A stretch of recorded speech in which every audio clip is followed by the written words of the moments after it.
So this is not a live race. This is me watching back the K5 group tour mod race that Billy hosts from last night. It's July 3rd today.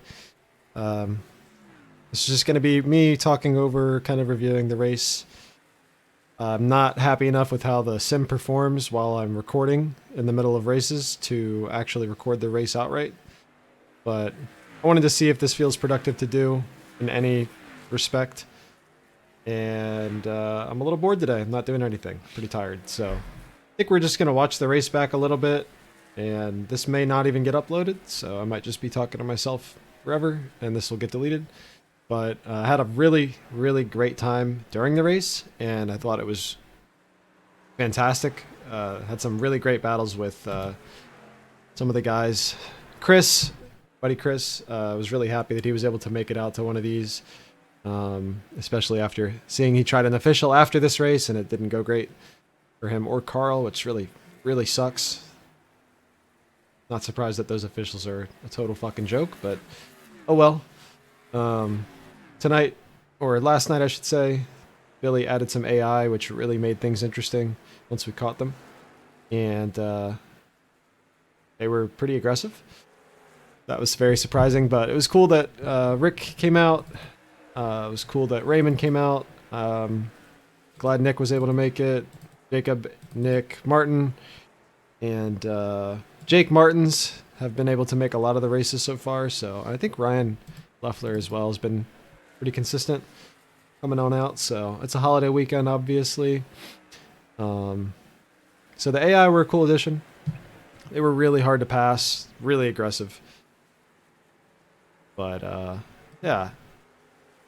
I had a lot of fun with this race. I've really been enjoying this car, and having a group that we do with K5 to be able to race around and just have like super long green flag runs in short track racing is there's nothing like it. It's something you just really can't get just anywhere, certainly not in the officials. So I'm very thankful that we have the opportunity to race these.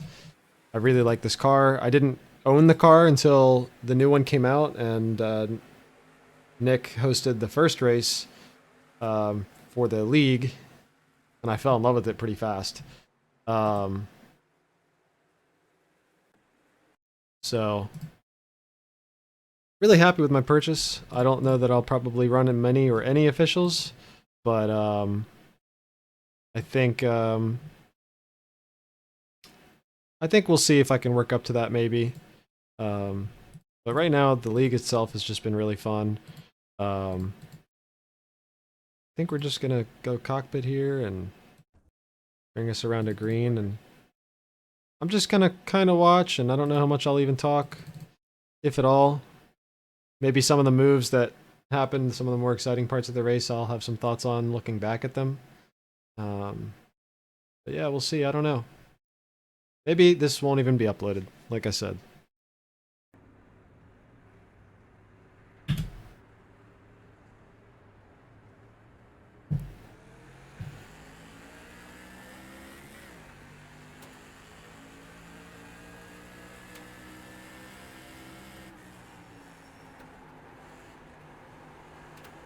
Really cold tires on the first 5 or so laps.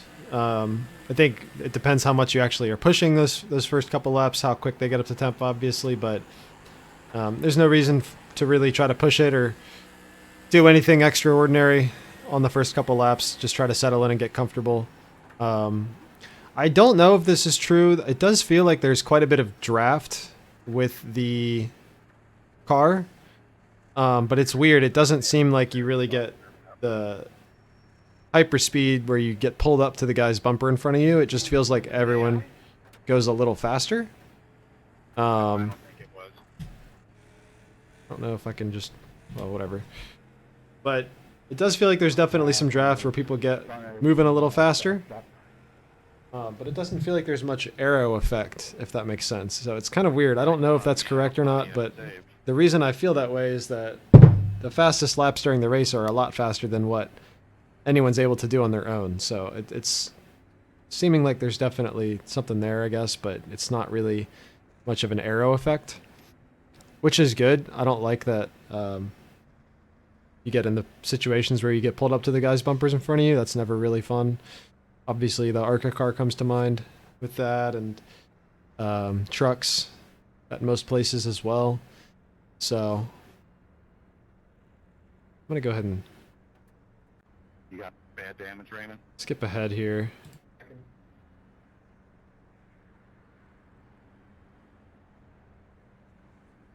We don't need to sit under caution, really.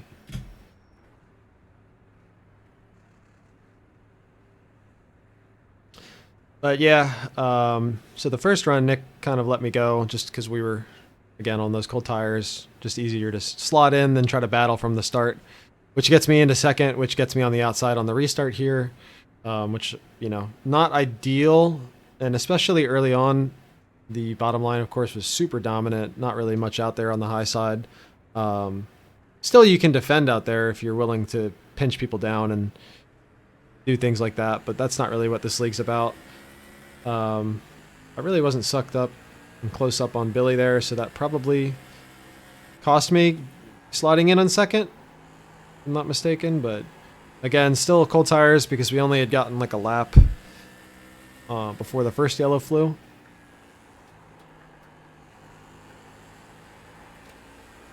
And I was feeling quite confident pushing the entries and using the brakes to rotate and then get the drive off. It seemed like Billy and anyone else I was behind early on was backing their entries up a bit further and sort of coasting through the center of the corner and holding a bit of throttle through center and off. I was trying to be mindful of how much throttle time I was using on exit because that's how a lot of people were tearing the tires up in the past couple races. So it really seems important that you wait on the throttle, and especially waiting on full throttle. Because the right front will really get mad pretty fast. The nice thing, though, is that you can cool it off and recover it if you catch it in time. So I was noticing, like, you know, Nick, and I think Billy as well, at a certain point, they may have fallen off a little bit. They'd kind of fallen back, but they made it right back up there once they let their tire cool off, their right front tire cool off, which is cool. I like that you can do that. Billy turned off tire changes this week, and I think going forwards we won't have any extra sets of tires, so it's nice that there won't be any strategy on tires, but you have to really treat the one set you have well. But at the same time, if you're able to adjust and be dynamic and you know, make a correction, you can recover the set that you have for the most part, as long as it's not too late. I think there was another caution here. I think Raymond got some pretty bad damage, unfortunately, if I'm not mistaken. I could be wrong if this was at this point or not, but I'm going to go ahead and skip ahead. They don't really like it. Just go 1 to green here.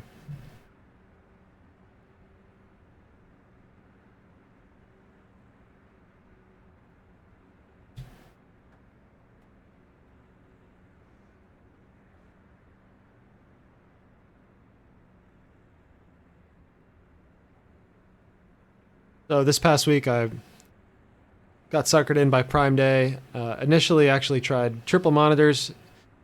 Didn't have the space for them, so those went right back to Amazon. Got my money back. Decided to spend double that on a 49-inch ultra wide, but I actually have the room for that, and it's a little nicer in terms of just being a single screen versus having the bezels and the flat screen jagged angle. So I'm really happy with that. It's actually been pretty interesting that I'm feeling a lot more confident in racing around other people now with it. Feeling a lot more confident to be able to make moves, to have the extra spatial awareness. So I'm very happy with that. Takes a little getting used to with the field of view, the depth perception based on that, and yeah, just kind of racing around people. I feel more confident in it, but there are times where I'm still not sure if I'm seeing things correctly. But I do think it's made me a little more aggressive and a little more confident. So I'm overall really happy with that change from a single 27-inch. And I think eventually, if I had the space, I'd go back to triples, but it would be a super setup with like three 34-inch 21:9 aspect ratio monitors. So I'd have like the full 180-degree enclosure sort of thing going on, and I'd have the curves so that they can kind of line up a little better. But that's way off in the future. Probably another house from now in reality if I'm even sim racing at that point in my life. But anyways, yeah, really happy with the 49-inch screen. One thing I noticed from solo practice versus what I ended up doing in the race was out of 3, I was turning the wheel a lot more than I probably needed to. Wasn't letting the car kind of drive out towards the wall. Richmond's kind of a weird track where you have the tri-oval effect on a short track. And it's just a little unique compared to most other places. I'm usually not the best on asymmetrical short tracks. I'm a lot better on the paper clips, like USA, I guess Thompson, kinda. That's just a weird track though. I do like Martinsville, just is not a great track in terms of translation to the service, online racing, but still like it.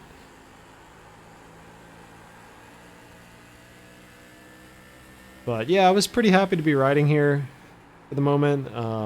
Sort of kind of feeling out the track and trying to make sure I wasn't overdriving early. I just didn't really feel like it was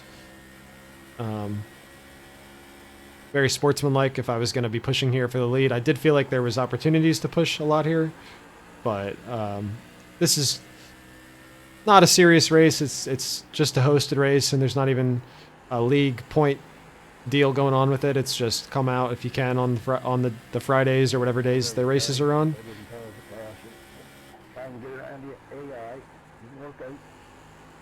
I think this is where Raymond, I think Raymond just got used up by the AI here, which really sucks. But they were really aggressive and not pushovers to pass.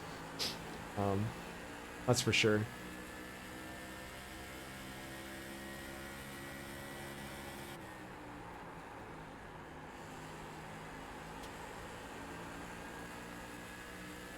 Yeah, Richmond, I think it translated pretty well. I think it worked out really well with this group. It's a hard place. I think deceptively hard to make passes for the length of it as a short track, but the width, especially out of 2 on the backstretch, just kind of negates a lot of the runs that you'll get. And the bottom was clearly better early, but you were still going to have a really hard time actually completing a pass on the bottom. And I think at some point here soon I make a dive on Billy and we go side by side for a while and I'm not able to get it done. And I'm kind of interested to see what I maybe could have done differently. Yeah, I mean, this was an ambitious dive, to be honest, but I did want to, remembering now, I did kind of want to try and see what I could do. I felt like I was faster than Billy. I think a lot of that was just our approach to the corners were a bit different, where I was entering deeper and using the brake more versus Billy, who was maybe backing the entries up, not using the brake as much, and on throttle a little more on exit. For longer, but not necessarily more throttle. So my approach or idea was, okay, if he's doing that, I think that's going to actually hurt his right front more, just because of the on throttle time. So I went down here and we tried to make a pass. I was pretty cognizant of giving him plenty of room. Really turning the wheel hard here out of 4, which again I was trying to be aware of, but was kind of going against what I wanted to do a lot of the time here. Probably could have closed the door. That would have been pretty aggressive to do to Billy though, and I was okay kind of riding down here. Part of me was also thinking that if I just have him up there longer, he'll wear his tires out, and it might be better for him to slot in behind, but I guess I eventually got the spot. I already used up one of my dive bombs on Billy, and I didn't necessarily want to do that for the lead or be too crazy here, so being aware of the tire life and just not trying to be too aggressive or over the top with it. So I think we ride here for a bit in second. And if I'm remembering correctly, I definitely felt like I'd used up my tires a bit with trying to get clear of Billy, and so I hadn't really done a whole lot of practice this week. I try not to do a whole lot of practice. I think it makes me set expectations for how the race will go. If I over practice or if I feel like I've really figured it out, and then I have an expectation that I'll have it figured out for the whole race, and then I'm pushing a little bit more, stretching a little bit more, which isn't, I think, conducive for me to have fun.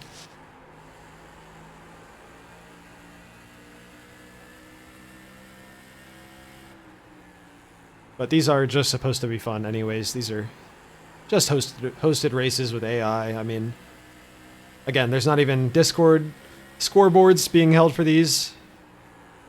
It's just about fun. So I'm really trying to keep it as fun as possible, and I think that means for me, don't over prep or over stress about any sort of expectation that I have for myself. I'm still learning short track racing, and I'm still learning this car, I think, which is something I do want to really get better at. So I'm going to push myself to compete in the races while I'm there, but I'm not going to worry too much about any kind of result. I just want to get the experience, and this is a great group to be around to do it. I mean, I've probably said it too much to Billy that I am really loving this car and the series, and I really appreciate that he's even taking his time to do these. Because, again, this isn't a league. He's hosting these races by himself, just locking the registration to members of the K5 League, so that's all that's really happening there. That's how we keep out the riffraff, I guess. But yeah, I am really thankful that we have an opportunity to have these races during the summer. A lot of people are busy. There's no other actual leagues going on right now between, I guess, the sphere, I call it, or how I think of it, of Gavin and Nick.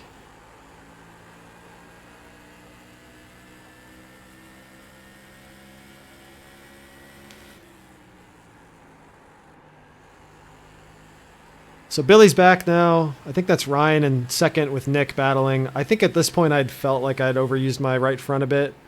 And I was kind of okay slotting in a bit. I really didn't want to fight side by side with anybody at this point. So I was happy to let Billy get by and kind of feel out the track.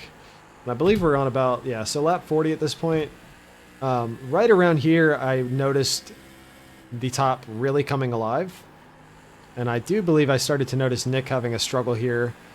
So I was trying to pick my spots, but it did feel kind of like, you know what? Let's go up top here. I can maybe get it on the right rear a little easier, as long as I'm not overzealous with the throttle in the center of the corner.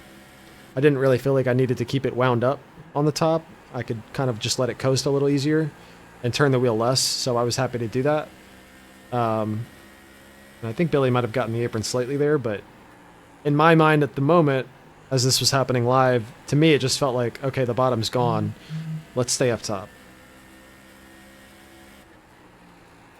I'm going to change camera here for a moment just to see what's going on behind us. So, yeah, Chris made it up to us from the back of the pack at this point. Wicked fast. I'm aware of him while this is all happening up front. I was pretty surprised. I mean, he really just carved up through the field.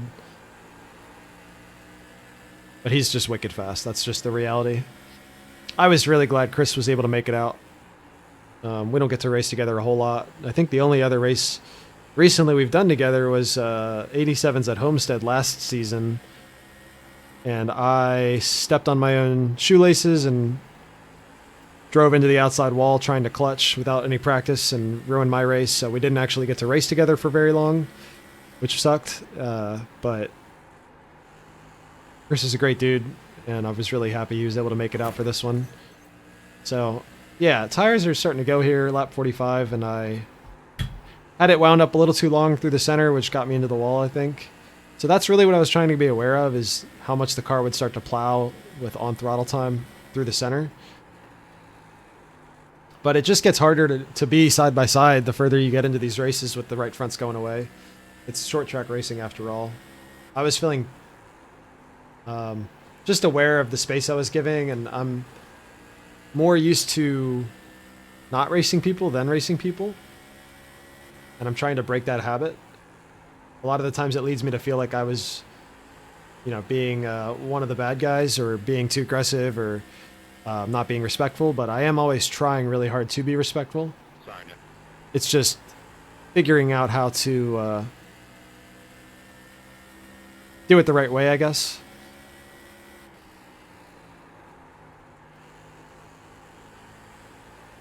But every time I look back at the race after the fact, it doesn't seem like I did anything wrong. It's just really hard for me in the moment to feel like I'm okay with what I'm doing. I tend to have a lot of remorse for things that don't even warrant any while they're happening. But that might just be PTSD from how a lot of officials go across every license and discipline.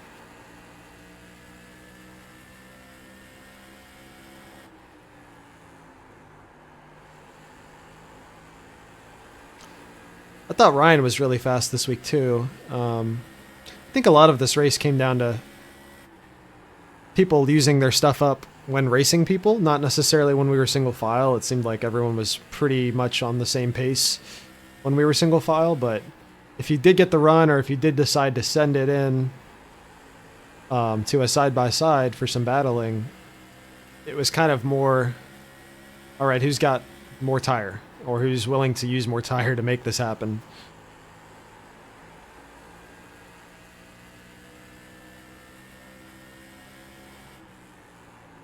I think I could have tried to use more of a diamond in 1 and 2 perhaps, versus simply running the groove. That may have given me better runs out of 2, but I just wasn't super confident out of 2 once the tires really started to hit. And we start getting pretty tight and starting to plow pretty hard, so 3 and 4 felt pretty good though. Once I was able to get some life back in the right front. But I believe at this point in the race I was pretty unhappy with how the car was handling. I definitely felt the heat in the right front.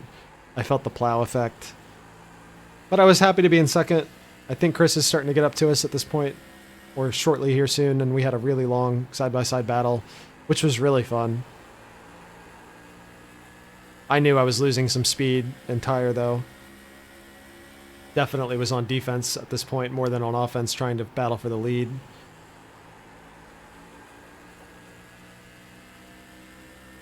I think we'll go TV for a little bit here once Chris gets to me, just to watch the battle a little bit more, because I really enjoyed it.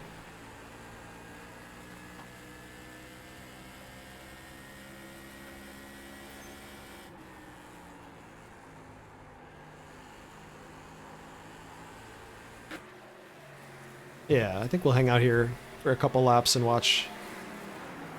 Chris was just so fast. I mean, I was making a couple mistakes for sure, but this was just so much fun for me. Again, I don't get to race Chris a whole lot. Different schedules, all that kind of stuff, and I'm kind of taking a bit of a break from 87s this season just because I think the racing standards have been pretty atrocious so far.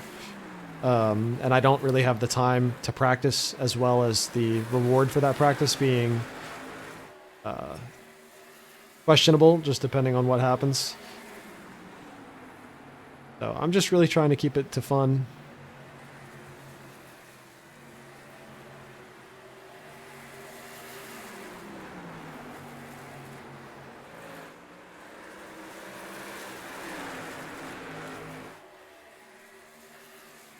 Yeah, I didn't realize it during the race, but I watched Billy's video back, and Billy gave Chris a really good bump there, which actually propelled him to be able to clear me a lot sooner than I think he might have been otherwise.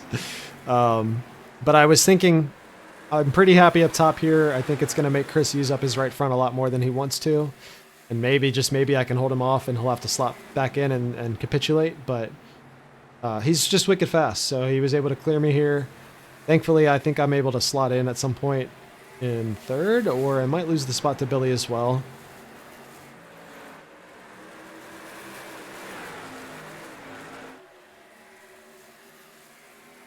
But this is just such fun, fantastic side-by-side and packed up racing. I mean, we're 1-2-1 here. Not a whole lot of room for anyone to go anywhere. Man, I get the wall there pretty good. I think I just have really little choice but to get Billy by me here and settle on in. That might have been better in the long run for me, but I guess I hang out and we stay 2x2. We'll go back cockpit. Oh yeah, so then we've got the AI lapper coming up on us. I think Billy did a great job configuring the AI for this race. I mean, they were really aggressive. But I think the whole point of what he was trying to emulate is some of the more realistic real-life mod races where you do have people off the pace, you have attrition, you've got people making boneheaded moves. The thing is with our group is that nobody really does that, and nobody's that slow to be lapped, at least especially with the distances that we're doing for the races. And adding the lapped AI, the slow AI, that's also aggressive, I mean, I guess that's fairly realistic, right? So I was really happy with it. It was a good change, and especially, I know that we were really kind of forecasting with the holiday weekend how many people would even show up, but I thought it was good. I know he'll tweak it and play with it, and it's not a set in stone thing or whatever, but I thought it worked out really well and made the end of this race really exciting. And they were unpredictable. I mean, that was for sure. They were hard to be around. They were very unpredictable.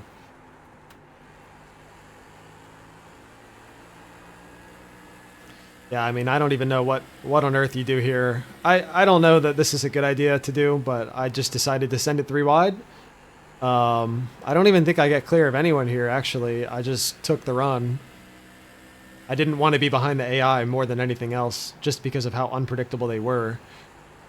They were very disrespectful of the humans' lines, so you could think you'd have a spot against any real person that you might expect to be given, and the AI actually wouldn't. So that was pretty interesting. But that particular AI was really slow out of the corners, so we were able to get by that, thankfully.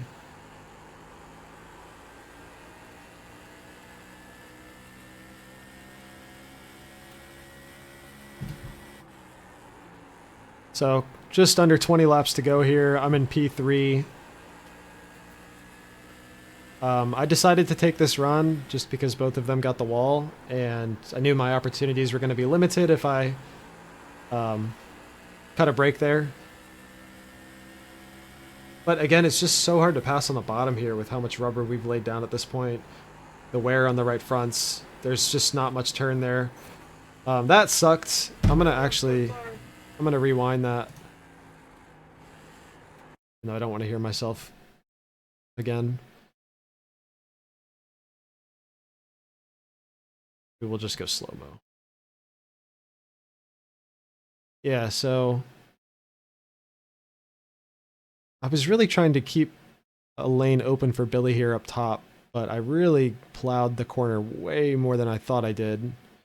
And I thought this was me just being tight, but it looks like he got his left front to my whatever safety bar, and that kind of caused him to, well, it caused both of us to hit the wall or go into the wall. And I know I gave him damage, but what really sucked and I really felt bad was that it must have just been prediction code, but I saw his wheel detach in the mirror.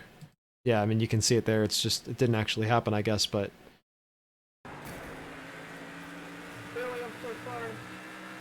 I felt really bad about that. I didn't want that to happen, of course.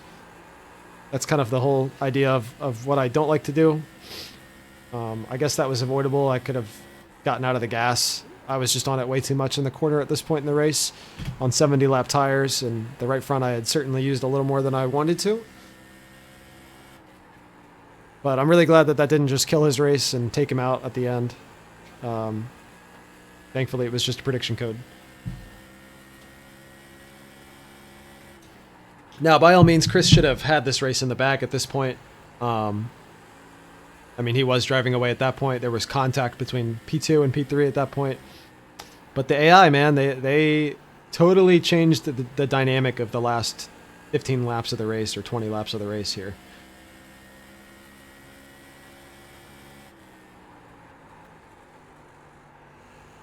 So I see Chris is backing up his entries in order to try to get a run, in order to get by the AI, which kind of lets me get back to him pretty fast. And he tries the bottom, but I mean, the thing with the AI is that they don't really wear tires the same as us anyways, but regardless, the bottom is just really hard to get much done here unless they are really slow and they're backing out of it for you, which is just not the case with these AI. I think we might go TV, because this is pulling everyone from the lead to P5 back into things. Ideally, I'd love to get to Chris's outside here, but having enough in the tank to be able to hang the momentum up on the outside as well really wasn't there. I just didn't have the right front left, or the confidence in the right front left to do it.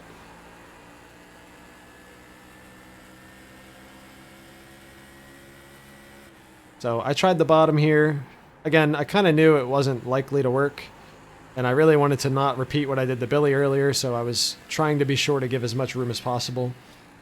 But I think if I had to do it over again after viewing it, I would have stuck to the outside of the AI and maybe just ridden there. I don't know that it would have worked or gotten me the lead. So I guess this was just a fair enough effort. I mean, it's the last 15 laps of the race, and what else can you do if you want to go for the win?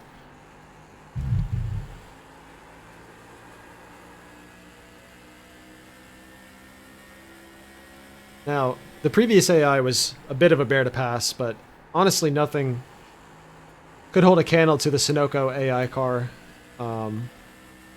I was even like taken aback by the moves it was making. It was pretty surprising, and I know I could have forced the issue more, but it was a little absurd. I wasn't sure what I could have expected to pass him myself.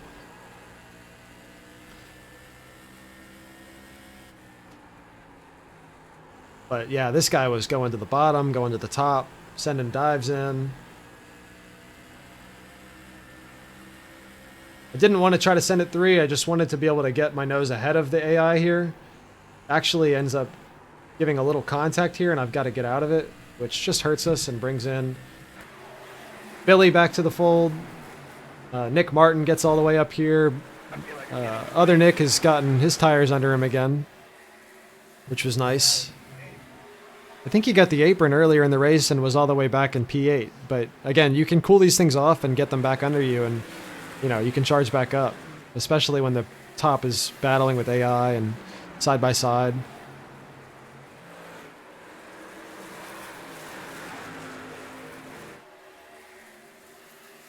But yeah, you can see the Sunoco car. I'm making it easy on anybody here. That was really unfortunate. Kind of similar thing that happened to me and him earlier, but with the AI this time.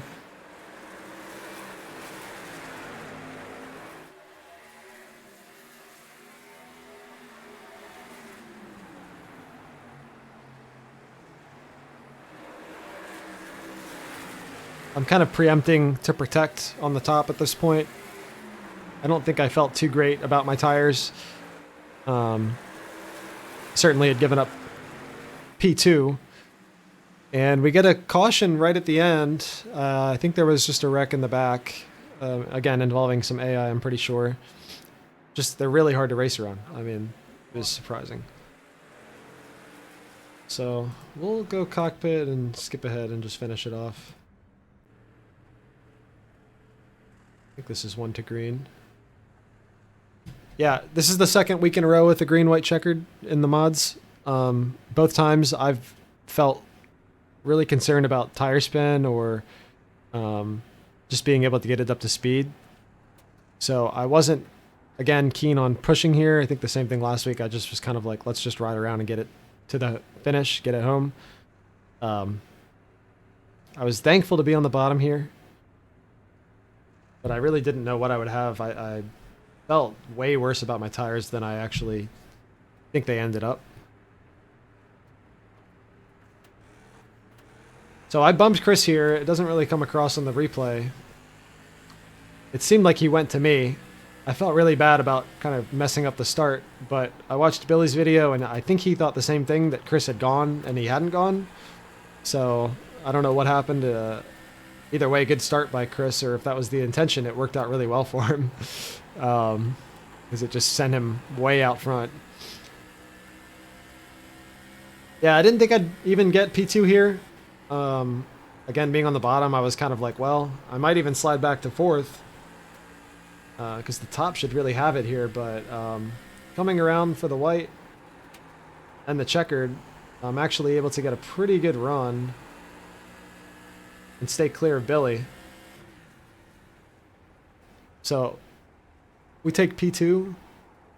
I think we kind of got lucky with the caution to get P2, just starting on the inside. But yeah, I'm loving this car. I'm really enjoying racing in it with the group that we have here. Really, really happy Chris was able to make it out for one. Thanks to the AI for kind of providing something a little different, unique, and unexpected unpredictability. I was really glad that Rick Curley was able to come out and make one of these. Same with Raymond. It sucks he got taken out by the AI, especially. But I think overall, I'm happy that they were an addition. And we'll see what next week's like, and we'll kind of go from there. And maybe I'll actually record a race live sometime soon. But if you do watch this,